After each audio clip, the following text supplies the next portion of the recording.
안녕하세요. 오늘은 그 앵무새들 관련돼서 질문을 많이 받기도 하고, 앵무새가 피부염에 걸렸거나 출혈이 났거나 외상을 입었을 때, 잘못된 처치 때문에 저희 병원에 많이 내원을 하셔서 안타까운 경우가 많아요. 그래서 이제 오늘 앵무새가 피부가 다쳤을 때, 출혈이 났을 때 어떻게 집에서 응급처치를 해야 될지 그거에 대해서 좀 설명을 드리려고 해요.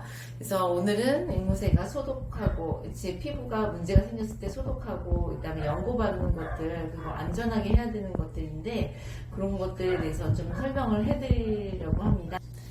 피부가 이제 피부병이 되게 다양해요. 그래서 앵무새 같은 경우에도 이제 곰팡이성에 의한 피부염증인지, 발진인지, 그리고 이제 세균성의 감염에 의한 피부병인지, 그리고 이제 외상에 의한 상처에 의한 피부병인지, 그런 것들에 따라서 이제 그 병원에서의 처치나 치료가 다 달라지거든요.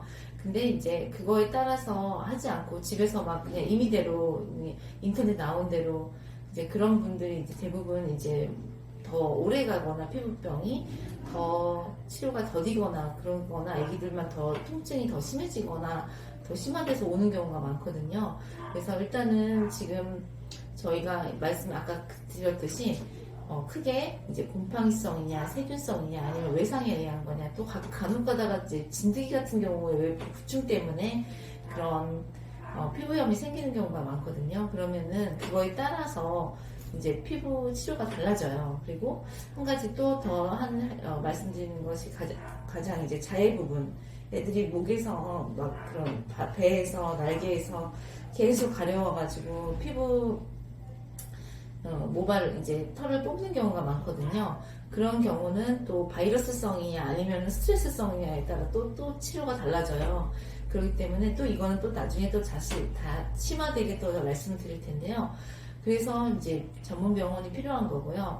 앵무새가 이제 어떤 증상이 잘 호발하고 앵무새에 맞는 약을 또 전문적인 약을 처방해 줄 수 있는 병원, 그런 병원들을 잘 찾아서 제대로 치료를 받으시는 것이 가장 아이들한테는 더 효율적이고 좋을 것 같아요. 그래서 항상 이제 어느 병원을 다니시냐, 그런 것도 굉장히 중요할 것 같아요, 이제는. 그래서 그냥 모든 병원이 앵무새 치료를 하진 않아요. 그러니까 이제 일반 병원에서 개고양이 위주로 다 치료를 하고, 앵무새 병원은 앵무새를 그만큼 고민하고 공부를 하신 선생님들이 따로 계시기 때문에 그런 전문 병원을 찾아가셔서 치료를 받으시는 것이 가장 안전합니다.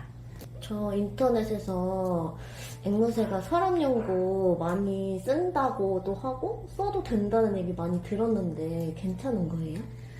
그런 얘기 되게 많이 하시고, 또 실제로 그런 진료 사례들이 굉장히 많아요. 어떤 분들이 이제 인터넷에서 봤는데, 이제 사람 연고 써도 되게 안전하다, 막 응급처치 할 때도 연고 써라, 그렇게 얘기를 하시는 경우가 많거든요. 근데 실제로 사람 연고 쓰시면 안 됩니다.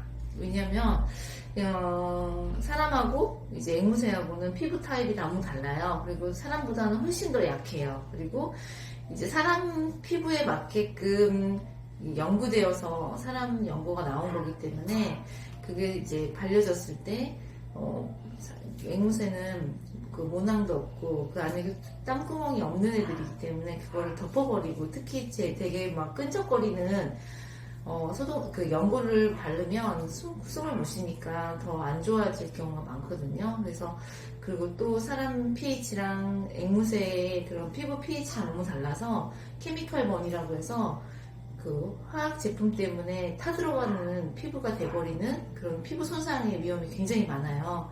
그래서 굉장히 위험해요. 그래서 제일 우리가 흔히 이제 알고 계시는 후땡땡, 마땡땡 이런 연고들, 그런 것들이 이제 피부 손상 되게 흔하고 되게 저희가 막 쓰잖아요. 그러니까 그걸 막 발라서 여기가 좋아지겠지 하고서는 발라가지고 오시는 경우가 있고요.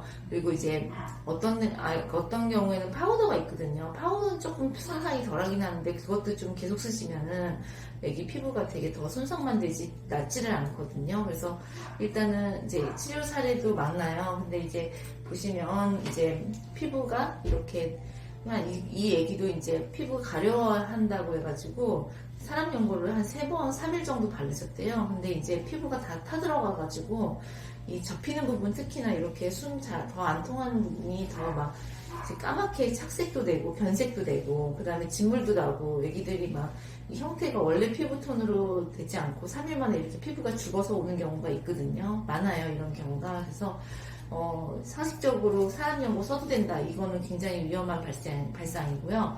그래서 이제 어떤 경우에는 떨어져가지고 이제 애기가 낙상 때문에 이제 발톱이 이제 피가 났대요. 발톱에서. 그래서 이제 사람 연고를 발랐다고 하시더라고요. 그래서 이제 그 어떤 경우가 있냐면 이렇게 이제 피부 그 발톱 그 출혈 부분 거기가 출혈 부분이었는데 이렇게 연고를 이제 발라놓으니까 거기에 숨이 더 혈액 공급이 안 되고 공기도 통하지 않으니까 더 괴사되는 경우가 있었거든요. 그래서 그거 치료하다 보니까 발톱이 아예 연구 손상돼가지고 발톱이 다시 안 나는 경우도 생겼었어요. 그래서 발톱이 녹아버리는 식으로 이제 진행이 되는 경우가 있어서요. 그런 경우에는 굉장히 치료도 어렵고 사람 연고 발랐을 뿐인데 그냥 놔두셨거나 그냥 생리식염수로 세척만 하셨으면은 발톱을 살릴 수가 있었을 텐데 영구적으로 발톱이 안 나는 발로 돼버리니까 굉장히 안타까운 경우가 많거든요. 그러니까 여러분들이 이제 생각하시는 것처럼 상식적으로 사람 연고 발라도 안전하겠지, 사람한테는 굉장히 좋잖아, 그렇게 애들한테 잘해주는 거야 라고 생각하시지만 오히려 독이 될 때가 있어요. 그러니까 굉장히 위험합니다. 저렇게 연고 발라서 피부 까매진 거는 치료할 수 있어요? 그런 경우에도 진짜 난감하긴 한데 이제 그 기간은 오래 걸리지만은 세포 재생 때문에 애들이 회복하려고 있는 자생력이 강하거든요, 또. 그래서 어느 정도 표피만 진피까지 손상이 되지 않았다 그러면 몇 개월에 걸치지만은 3, 4개월 걸릴 때가 많지만 그래도 재생이 되는 편이에요. 이 아이도 되게 재생이 잘 돼서 아까도 되게 심각하게 왔지만은 한 3개월 이상 치료를 받으니까 원래대로 좀 잘 피부가 나은 편으로 이제 케이스가 잘 치료가 종료되는 상태로 됐거든요. 그래서 너무 걱정은 안 하셔도 되는데 처음에 이제 응급처치가 잘못되어가지고 이제 치료를 원래는 한 1, 2개월 안쪽으로 그냥 한 1주, 2주만 치료받아도 되는 피부염이나 피부 손상이 이렇게 3, 4개월 갈 수도 있다는 점을 좀 기억해 주셨으면 좋겠어요. 가끔 그런 경우가 있거든요. 이제 그 라면에 빠지는 경우, 애들이 국그릇에 빠지는 경우, 찌개 끓이다가 거기로 날라와서 발이 담가지는 경우, 이런 경우 꼬리도 담가지는 경우 굉장히 안타까울 때가 많아요. 근데 화상은 되게 어렵거든요, 사실은. 그런데 화상 연고를 사람 연고를 발라주신다든가 그 사람 연고를 발라주신다든가 그렇게 해가지고 더 손상이 돼서 회복 못하게 될 수 있는 경우가 많이 또 있거든요. 그러니까 처음에 이제 아예 그 국그릇이나 뜨거운 그릇에 빠졌을 때는 그냥 물로 씻어주시거나 생리식염수로 씻어주신 다음에 약간 차가운 마사지 정도로만 해가지고 병원에 내원하시는 게 제일 좋습니다.